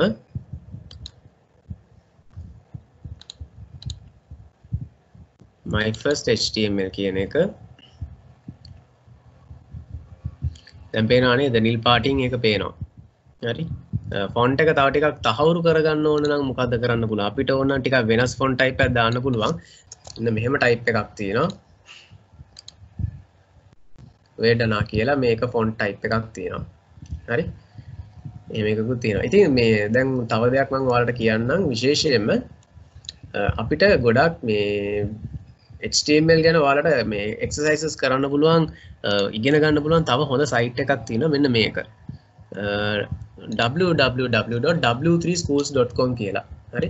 නිකන් මේ web browser එකේ ගහන්න w3schools.com කියලා. w3schools.com කියලා ගැහුවට පස්සේ මෙන්න මෙහෙම සයිට් එකකට එන්නේ. ඔව් මගේ ප්‍රශ්නයක් අහලා තියෙනවා දැන් මේ අපි දාන ෆොන්ට්ස් අපේ PC එකේ ඉන්ස්ටෝල් කරලා තියෙන්න ඕනේද කියන එක. මෙහෙම දෙයක් වෙනවා සාමාන්‍යයෙන් අපේ PC එකේ ෆොන්ට් එක ඉන්ස්ටෝල් කරලා නැත්නම් සමහර වෙබ් පේජස් අපි බලන්න ගියාම අපිට මේ ඒක නැත්නම් මේ ඩිෆෝල්ට් ෆොන්ට් එකකින් තමයි පෙන්වන්නේ. ඒක නිසා ඒක ඉන්ස්ටෝල් කරලා තියාගන්න එක හොඳයි. ඒක ගොඩක් අපිට දකින්න ලැබෙනවා මේ ගොඩක් සිංහල යුනිකෝඩ් පාවිච්චි කරන වෙබ්සයිට්ස් වල ඔක අපි දකින්න ලැබෙනවා ගොඩක් වෙලාවට. ඒක නිසා තමයි ඒක අපිට ඩවුන්ලෝඩ් කරලා තියාගන්න වෙන්නේ. හරි. ඉතින් දැන් w3schools.com එකට ආවම මෙන්න මේ සයිට් එකට ආවෙන් පස්සේ දැන් මෙතන ඔයාලට ගොඩක් දේවල් තව ඉගෙන ගන්න පුළුවන් මේ ඉදිරියේදී උසස් පෙළ IT කරන අයට අපිට තියෙනවා මේ PHP තියෙනවා ඒ වගේ SQL තියෙනවා ඒවා ගොඩාක් ඔයාලට මෙතනම try out කරලා බලන්න පුළුවන් Java C++ C# ගොඩාක් ඒවා තියෙනවා ඉතින් අපිට දැන් අදාළ වෙන්නේ HTML කියන එක මෙතනට ආවට පස්සේ learn HTML කියන එක මෙතනින් ඕන ක්ලික් කරන්න පුළුවන් ඉතින් අද වශයෙන්ම ඔයාලට බොහොම මේ සයිට් එකේ තියෙන විශේෂත්වය තමයි මේ w3schools.com එකට ගියාම තියෙන විශේෂත්වය ගොඩක් මේකේ මෙතනම රන් කරලා ඔයාලට කෝඩ් එක මේ බලන්න පුළුවන්. හරි. දැන් උදාහරණයකට මේ තියෙන දැන් try it yourself කියලා තින්නේ දැන් මේ sample code එකක් දීලා දිනවනේ. අපිට මෙතනම මේක try it yourself කියලා මෙතනම රන් කරලා බලත හැකියි. දැන් බලන්න කෝඩ් එක මේ පැත්තෙන් ඕපන් වෙනවා මේ පැත්තෙන් මේක කියලා දෙනවා. හරි. එහෙම බලන්න පුළුවන්.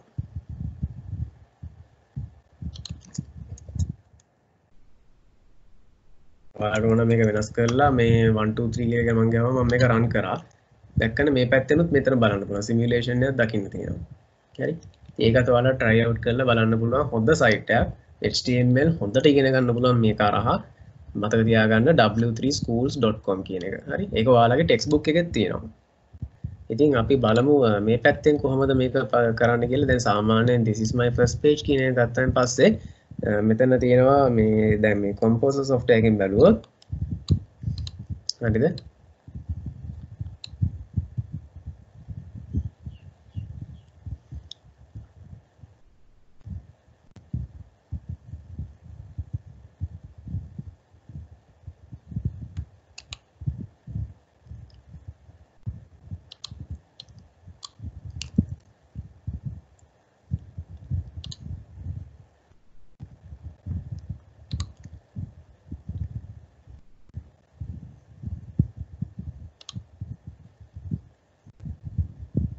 දැන් මෙතන තියෙනවා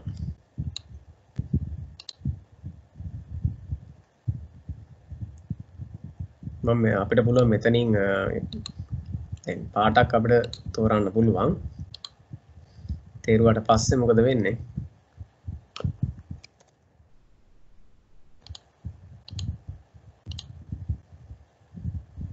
හරි තේරුවාට පස්සේ ඒ වර්ණයේ ආවේනික වර්ණය ගන්නවා දැන් මෙතන කෝඩ් එක දිහා චුට්ටක් හොඳට බලන්න මම ඒක පොඩ්ඩක් මෙන්න මේ මෙතනට ගන්නම් මම මේ notepad++ එකට copy කරලා පෙන්නන්නම් right දැන් කෙනෙක් අපෙන් මගෙන් ඇහුවා කොහොමද මේක මේ තියෙන type එක අපි මේ වර්ණයේ වචනෙන්ම type කරන්නේ නැතුව අපිට බැරිද වෙන අංක දාන්න කියලා. ඔව් ක්‍රම දෙකක් තියෙනවා ළමයි.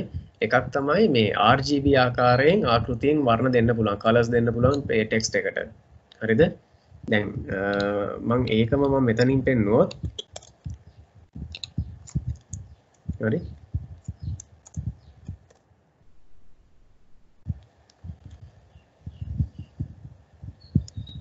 මම මෙතනින් මෙහෙම පෙන්නනවා මේක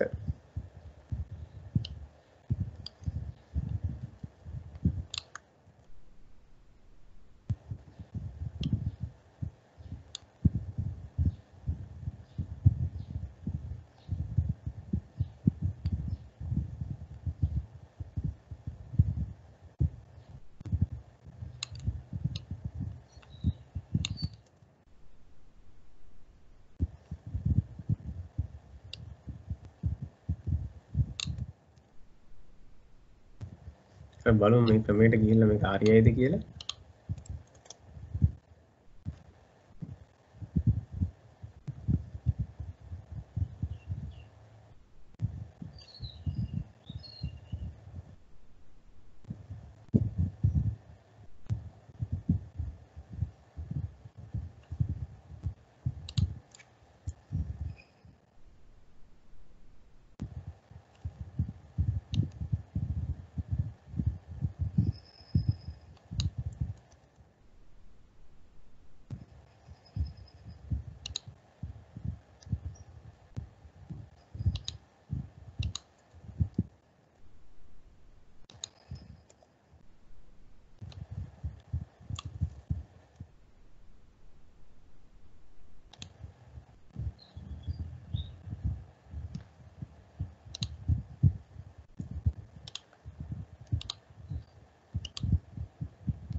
ඔව් මේ තියෙන ඔයාලට පේනවනේ this is the first web page කියන එක මම මේ page එක අතනින් save කරලා refresh කළා ඔයාලට පේනවද කොළ පාටින් ඒක පෙන්වන්නේ ඒ කියන්නේ RGB ආකෘතියෙන් දෙන්න පුළුවන් red green blue හරිද රතු 255 ඔයාලට මතකද මම කිව්වා මේ අපේ මේ පාඩමේ තියෙනවා graphics පාඩමේ තියෙනවා මේ බිඳුවක් 255ත් අතර තමයි අපි මේ වර්ණ භාවිතා කරේ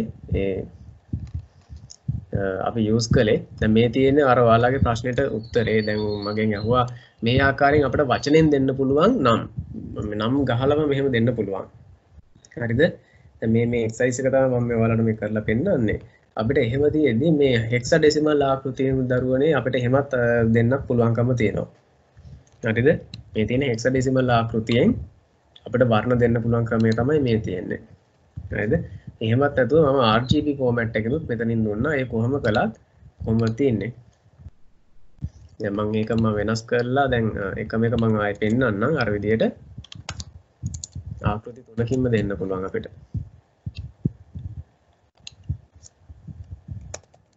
blue කියන නම දුන්නා වචනෙම. හරි.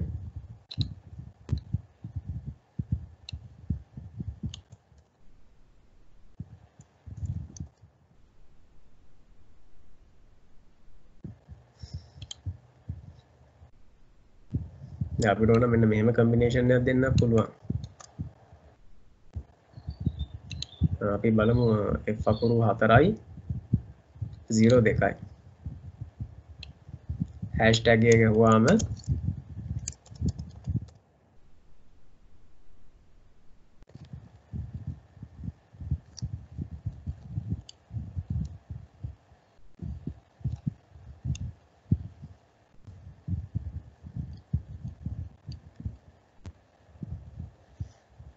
හරි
මේක මේ විදිහට සේව් කරලා මම මේ page එක දැන් open වෙලා තියෙන නිසා මම මේක refresh කරනවා. හරි. ඔයාලට පේනවා ඉතින් මේ එක දිගට මෙහෙම මේ තියෙන්නේ. This line uses direct color word RGB color format එකේ මේ පාට අරන් තියෙන කහ පාට අරන් තියෙන මොකද hexadecimal වලින්. දැන් මේක ඔයාලට එක දිගට මෙහෙම display වෙනවානේ. අපි කොහොමද HTML වල මේක split කරගන්නේ? දැන් මේක මම මෙහෙම කරාට වැඩක් උනේ නැහැ. අපිට තියෙනවා දරුවනේ BR කියලා tag එකක්. හරිද? මේ BR කියන tag එකේ ඇත්තටම මේ open එකක් සහ closing එකක් මෙහෙම පාවිච්චි කරන්න පුළුවන්. ඒක නැති වුණත් ගැටලුවක් නැහැ. BR කියන tag එකේ අපිට ඒක ලොකුවටම අත්‍යවශ්‍ය වෙන්නේ නැහැ. හරි.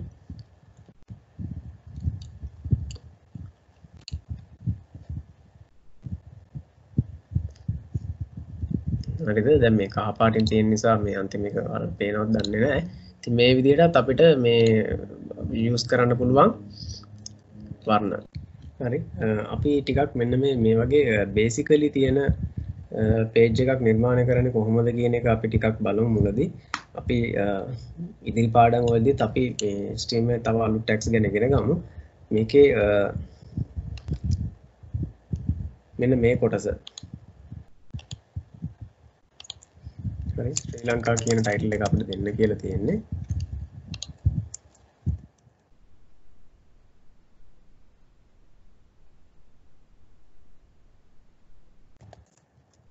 පොඩි කියන tag එක type කරාට පස්සේ මොකද ඊළඟට තියෙන්නේ?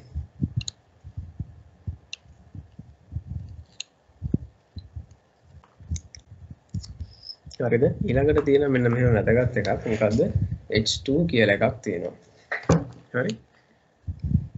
H2 කියලා තියෙනවා header කියලා වර්ගයක්. එතකොට මේ header කියන්නේ මොකද්ද? ඊට පස්සේ ඔයාලට අලුතෙන් ඉගෙන ගන්න තියෙන center කියලා එකක් තියෙනවා. මේ center කියලා කියන්නේ මොකද්ද කියන එක දැනගන්න ඕනේ. හරි?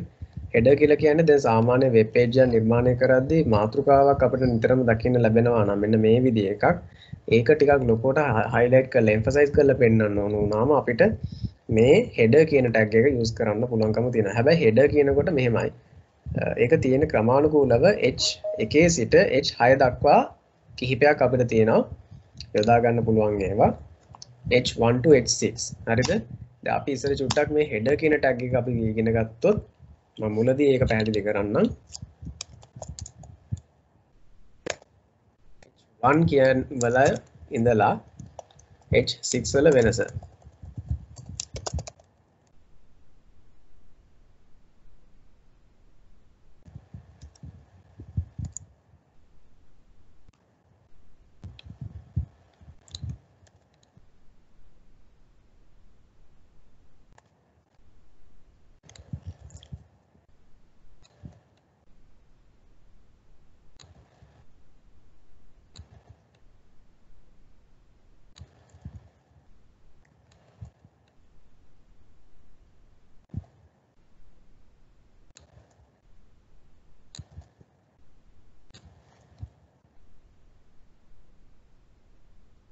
හරි අපි මේක මං මෙහෙම සේව් කළොත්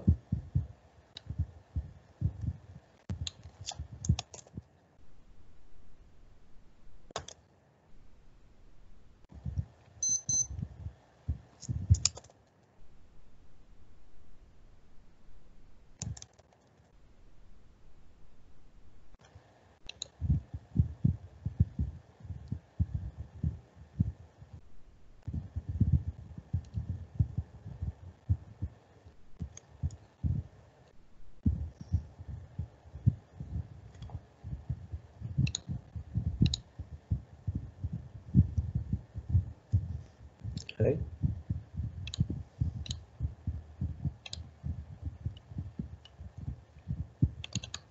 මම මේක රන් කරනවා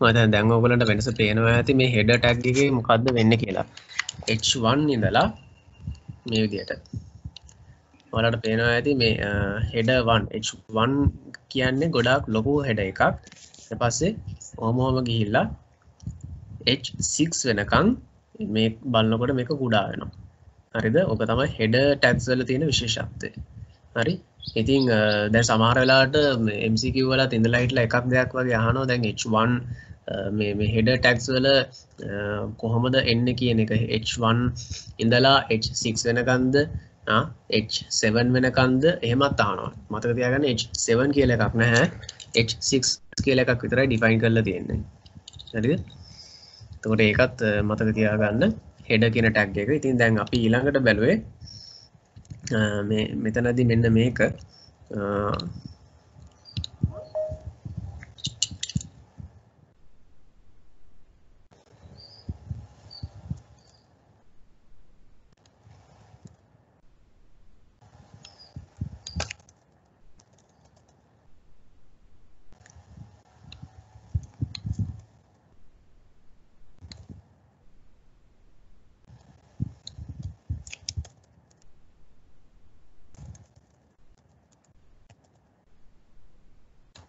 හරි මේ අපිට දකින්න තියෙන මේ ශ්‍රී ලංකා කියන එක ඉතින් දැන් ඒක මම මේ විදිහට සේව් කළොත් මේකත් සේව් කරනවා ශ්‍රී ලංකා කියන නමින්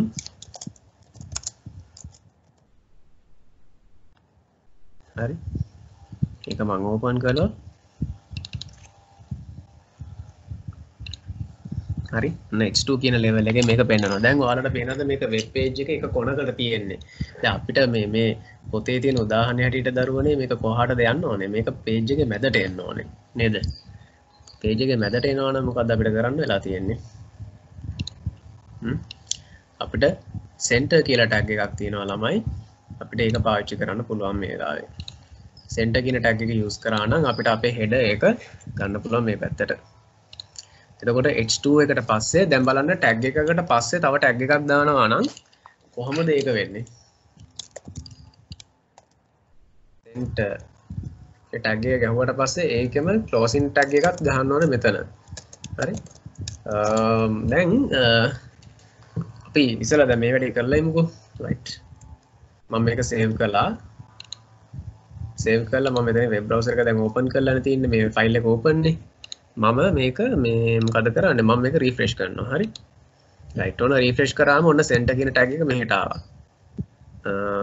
දැන් මට මෙහෙම ප්‍රශ්නයක් ඇති වෙනවා දැන් මම ආයි මේක පොඩ්ඩක් අයින් කරන්නම්කෝ තිබ්බ තත්ත්වෙට හරි රයිට් ඔන්න මෙහෙම තියෙන්නේ ඔන්න දැන් මෙහෙම තියෙන්නේ හරි දැන් මම සෙන්ටර් කියන ටැග් එක මෙහෙම ගහනවා දැන් ඔයාලට නිකමට හරි ප්‍රශ්නයක් ඇති වෙන්නේ නැද්ද දැන් හිතෙන්නේ නැද්ද මේ center කියන tag එක දැන් h2 එකට පස්සේ center එක ගැහුවාම closing එක ගහනවා නම් center එකට කලින්ද මේ sorry මේ center එක ඉස්සෙල්ලාම ගහනවාද h2 එක පස්සේ ගහනවාද closing tag එක දැන් මම ඉස්සෙල්ලා කරපු විදිහට නම් okay වුණානේ ගැඩුවක් නැහැ අපි මෙහෙම කරලා බැලුවා හරි දැන් අතර ඔන්න ඔයගේ දේවලුත් නිකන් try out කරලා බලන්න ඒක ගොඩක් හොඳයි මෙහෙම ගැහුවාම සෙන්ටර් කියලා ගැහුවට පස්සේ මොකද්ද වෙන්නේ? අපි බලමු එහෙම සේව් කරාට දැන් සේව් කරානේ.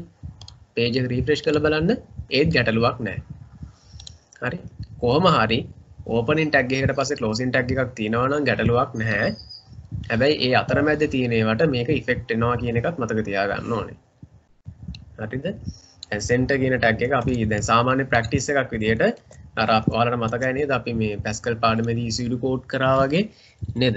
if එකට else ඒ කියන්නේ if then else part එකට ගියාට පස්සේ end if එකක් ගැහුවාම ඒක completely එතනින් ඉවරයි. ඊට පස්සේ තමයි ඊට පස්සේ තියෙන එක ගහන්නේ. හරි. දැන් ඔයාලට මෙන්න මෙහෙම දෙයක්ත් තියෙනවා නේද? font face එක දීලා තියෙනවා Arial කියලා. දැන් ඇත්තටම මේකේ මේ මෙන්න මේ අර ඔයාලගේ එක ප්‍රශ්නයක් තියෙනවා. ඔබේ පරිගණකයේ වූ ඕනෑම අකුරු වර්ගයක් යෙදිය හැකි කියන එක. දැන් ගොඩක් අයට තියෙන ගැටලුවක් තමයි දැන් මේ fonts අපේ කම්පියුටර් එකේ ඉන්ස්ටෝල් කරලා තියන්න ඕනේද කියන එක. ඇත්තටම font එක ඉන්ස්ටෝල් කරලා තිබුණොත් ඔයාලගේ මේක සපෝට් කරනවා නම් ගැටලුවක් නැහැ. හැබැයි දැන් මම උදාහරණයක් හැටියට ගත්තොත් දැන් සිංහල Unicode පාවිච්චි කරන sites තියෙනවා නම් අර ඒකට තමයි මෙන්න මේ වගේ සපෝටිව් ඒවා ඉන්ස්ටෝල් කරගන්න මේ ඒගොල්ලෝ link එක හදලා දීලා තියෙන්නේ. මේ තියෙන්නේ ඒකයි. හරි. දැන් එහෙනම් අපි මේකේ font type එක change කරන්න ඕනේ. දැන් සාමාන්‍යයෙන් මේ default font එකකින් තමයි මේක open වෙලා පෙන්නන්නේ. Times New Roman කියන එකෙන් දැන් මේක දීලා තියෙනවා Arial කියන font එක. හරි අපි බලමු ඒක පාවිච්චි කරලා.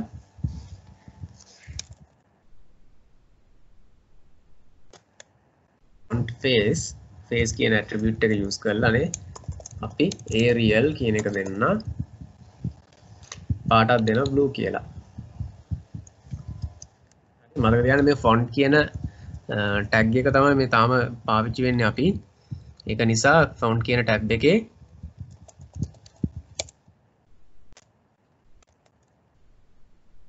කියලා දුන්නාට පස්සේ මතක ඇතුව මේක close එක කරන tag එක close කරන්න. save කරා. මෙතන page එක open වෙලා තියෙන නිසා refresh කරා. right ඔන්න දැන් බලන්න වෙනසක් තියෙනවානේ. page එක වෙනස් වුණා ගන්නට. හරි. ඉතින් ඒ තමයි header එක ගැන ඔයගොල්ලෝ ඉගෙන ගත්තා. font කියන එක ගැන දැන් ඔයගොල්ලෝ ඉගෙන ගත්තා. හරි ඊළඟට colors එන විදිහත් අපි ඉගෙන ගත්තා. මම ඔයාලට පෙන්නුවා නේද? ඒක මේ hexadecimal වලිනුත් කොහොමද අපිට පාට මේව කරන්න පුළුවන් කියන එක. හරි. ඉතින් අපිට මේ වගේ දේවලුත් try out කරන්න පුළුවන්. ඊළඟට මේ සාමාන්‍ය මේ center කියන එක ඒවත් භාවිතා කරන අතරේදී මෙන්න මේ වගේ දේවලුත් try out කරලා දැන් මේගොල්ලෝ මේවා නම් ඔයගොල්ලෝ ටිකක් දන්න කියන දේවල්. හරි. අපි මේ එකම වෙබ් පේජ් එකට මේ ටික යොදලා බලමුද මේක වෙන්නේ කොහොමද කියලා. හරි අපි බලමු. හරි අපි මේ ලයින් එක මම කොපි කරලා ගන්නම් ඔයාලට. අපි center කියන එක යොදාගෙන අපි ඒකට මේ අලුත් attributes ටික දාලා බලමු. මොකද වෙන්නේ කියලා. හරි. center කියන එක තියෙද්දි මම මේ font කියන එක පොඩ්ඩකට අයින් කරන්නම්. නැත්තම් පොඩ්ඩක් පැටලෙනවා වගේ නිසා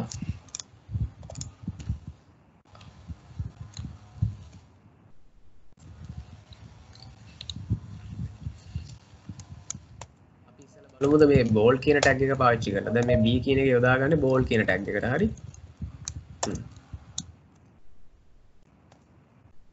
හරිද? ඔන්න මම page එක refresh කරා. හරි. සාමාන්‍ය එකක් මම පෙන්නන්නම් මෙතනදී මේ Arial කියන font එක අයින් කරලම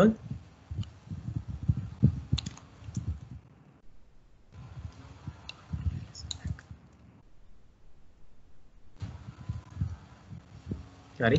දැන් ඇයි ඒක එහෙම වුනේ? මොකද හේතුව තාමත් මේ H2 කියන එක අපේ තියෙන නිසා. හරිද? H2 කියන එකේදී header එකක් වුණාම අනිවාර්යයෙන් ඒක bold කරලාමයි පෙන්නන්නේ. ඒ නිසා ඒකේ 아무තු දෙයක් පෙන්වන්නේ නැහැ. ඒ නිසා මම මේ tag දෙකම අයින් කරලා දානවා මෙතනදී. එන්න දැන් ඔයාලට පැහැදිලිව මේකේ වෙනස තේරුම් ගන්න පුළුවන්. මේ bold කරලා නැති එක මේක bold කරපු එක. ඕකේ. ඊළඟට තව මොනවද තියෙන්නේ? italic එක තියෙනවා, underline එක තියෙනවා. අපි ඊ ටික ටක් ගාලා බලමු.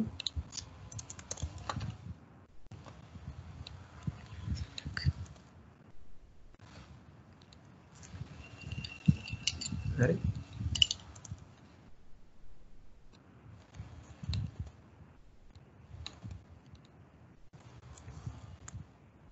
ඒ තුන සේව් කරා. ඔන්න දැන් බලමු රිෆ්‍රෙෂ් කරලා.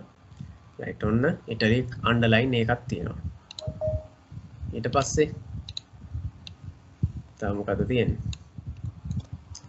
emphasize em කියලා ටැග් එකක් තියෙනවා අපිට.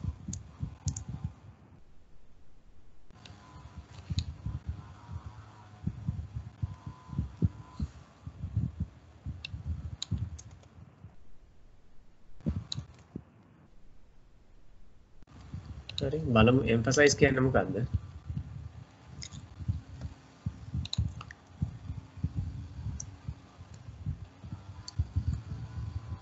අවධාරණය කරන ලද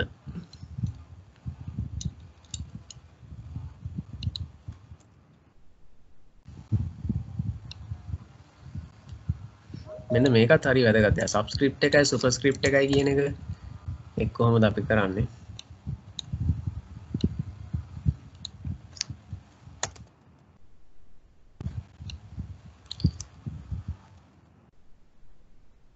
සුපර්ස්ක්‍රිප්ට් කියලා කියන්නේ උඩු ලකුණු කරන ලද කියන එක. ඒක මොකක්ද?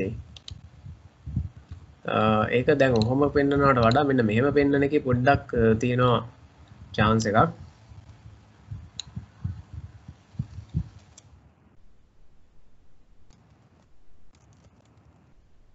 අපි මෙහෙම දෙයක් බලමු. දැන් සාමාන්‍ය සුපර්ස්ක්‍රිප්ට් ටැග් එකක් කියලා කියන්නේ ඔයගොල්ලෝ දන්නවා දර්ශක කියන පාඩම ඔයගොල්ලන්ට මතක ඇති නේද? දර්ශක කියන පාඩම පාවිච්චි කරනකොට අපි ගත්තොත් x වල 10 වෙනි බලය කියන එක රිප්‍රසන්ට් කරන්නේ කොහොමද? අපි මෙහෙම ටැග් කරලා මේ විදිහට කරොත්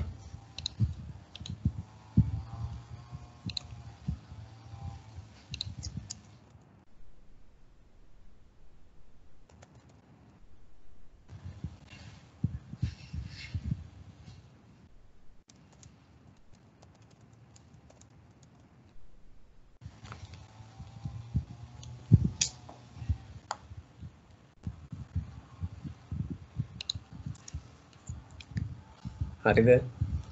දැන් මෙහෙම කරාම x වල 10 වෙනි බලය කියන එක අපිට එහෙම එකපාරට පේන්නේ නැහැ. බැලු බැලමට තේරුම් ගන්න බෑ මේක x 10 වගේනේ පේන්නේ.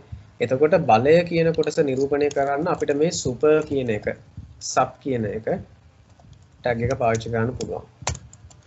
එතකොට ඒ අදාළ කොටසට විතරක් ඒකට මැදි වෙන ආකාරයට සුපර්ස්ක්‍රිප්ට් ටැග් එක අපි මොකද කරන්නේ? මැදි වෙනවා. මැදි කරලා එතකොට දැන් බලන්න පේනව නේද? x මේ ආකාරය සුපර්ස්ක්‍රිප්ට් කියන්නේ මොකද්ද? ඕගොල්ලන්ට මතක ඇති විද්‍යාවේදී ඕගොල්ලෝ ඉගෙන ගත්ත විවිධාකාර රසායනික සූත්‍ර ලියන ආකාරයක්. එතකොට අපි ඒක කොහොමද කරන්නේ? විද්‍යාවේදී අපි විවිධ රසායනික සූත්‍ර ලියද්දී අපි තමකෝ දැන් බෙන්සීන් කියන එක C6යි H6යි කියන එක ලියද්දී අපි කොහොමද ඒක ලියන්නේ? C6H6 මම මේක සෙන්ටර් කියන ටැග් එක ඇතුළේ ලිව්වා නම් මොකද වෙන්නේ?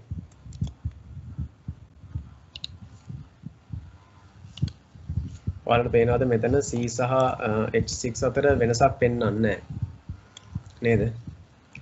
දැන් අපි කොහොමද සුපර්ස්ක්‍රිප්ට් එකක් ලියන්නේ මේකට? C මේ 6 ඉලක්කම් දෙක පහළට දාන්න ඕනේ. එහෙමනම් මේක ඇතුළත sub කියන එක. එතනම sub කියන එක close කරන්න.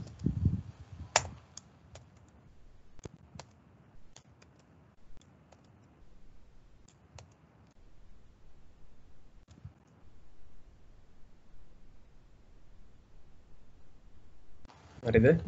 මේ ආකාරයට දැම්මනම්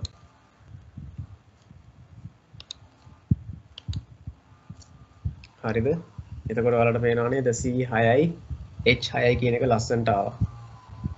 හරි? එතකොට සුපර්ස්ක්‍රිප්ට් එක සහ සබ්ස්ක්‍රිප්ට් කියන්නේ මෙන්න මේකයි කියන එක දැන් ඔයාලට තේරුම් ගන්න පුළුවන් වෙයි. ඊළඟට තිරස් දිශාවට චලනයක් පෙන්වන්න. හරිද? මාකී කියන එක. බලමු අපි ඒක එකක් කරලා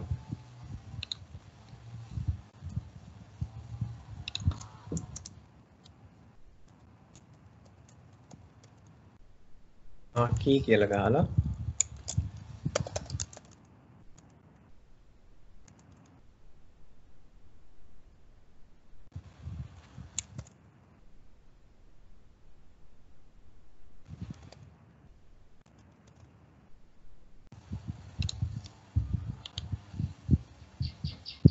දැන් පේනව නේද? ඔන්න marquee කියන එක. මේ තියෙන marquee කියන එක හදාගත්තාම වෙන දෙයක්. හරි.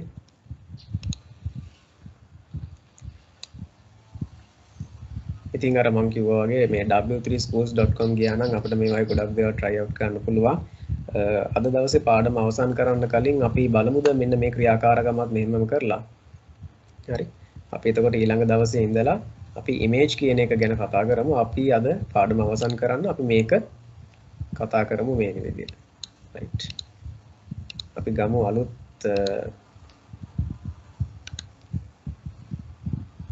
HTML එකක්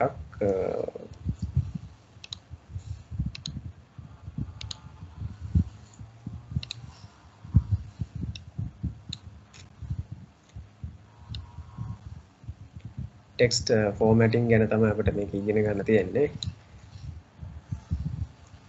එද ඉස්කෝල පොත කියන ෆොන්ට් එක යොදාගෙන තමයි අපිට මේ වැඩේ කරන්න කියලා තියෙන්නේ. right. මුලින්ම මේක සේව් කරගෙන ඉන්න.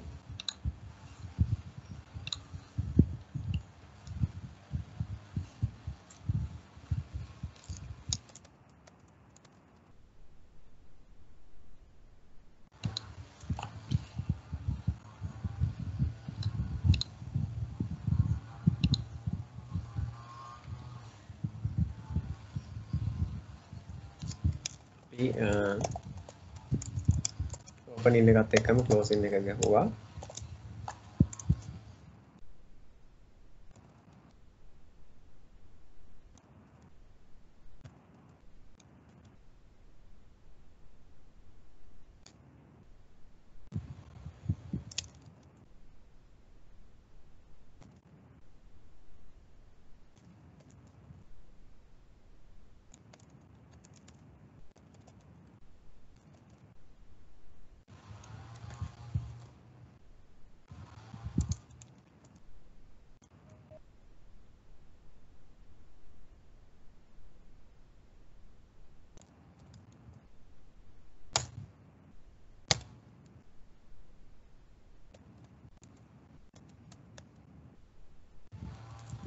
face කියන උපලක්ෂණ එහෙම නැත්නම් ඇට්‍රිබියුට් එක ගත්තට පස්සේ ඉස්කෝල පොත දැන් මේක කරන්න ඔයාලගේ මේ ඉස්කෝල පොත කියන ෆොන්ට් එක ඉන්ස්ටෝල් වෙලා තිබිය යුතුයි. ඔයක ඔයාලා මෙහෙම පද්ධතියෙන් නම් අනිවාර්යයෙන්ම 7 10 ඒවයි නම් අනිවාර්යයෙන්ම තියෙනවාමයි. 8 වලක් තියෙනවා.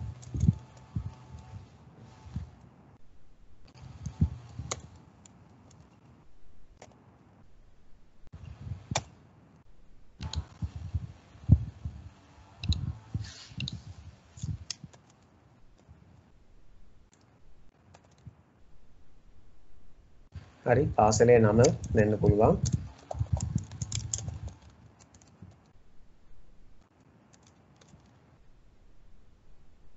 පාසලේ ෆොන්ට් ටැග් එක ක්ලෝස් කරන්න ඕනේ.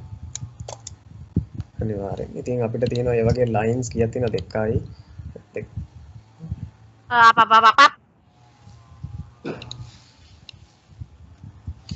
ලයින්ස් 6ක් තියෙනවා අපිට.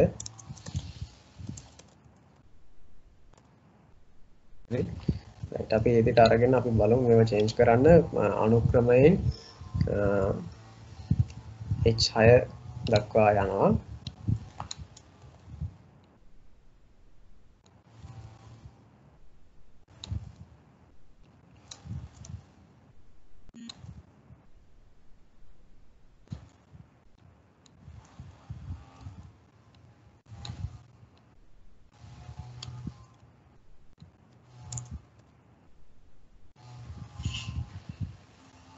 ඊට පස්සේ අපි වර්ණත් අපිට change කරන්න තියෙනවා.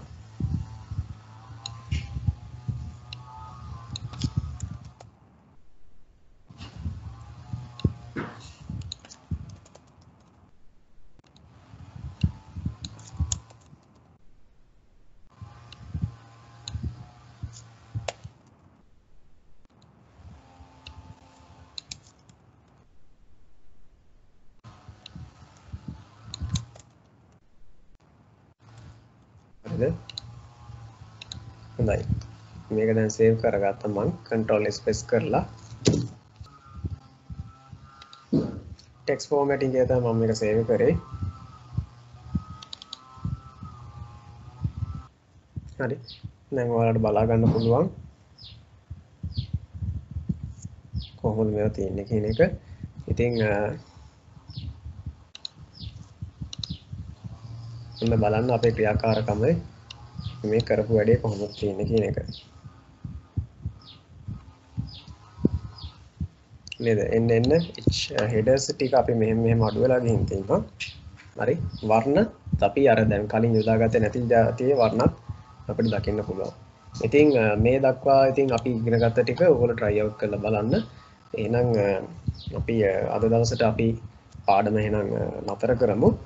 ඉතින් බොහොම ස්තුතියි අද දවසේ මාත් එක්ක එකතු වුණාට. සියලු දෙනාටම සුබ දවසක්.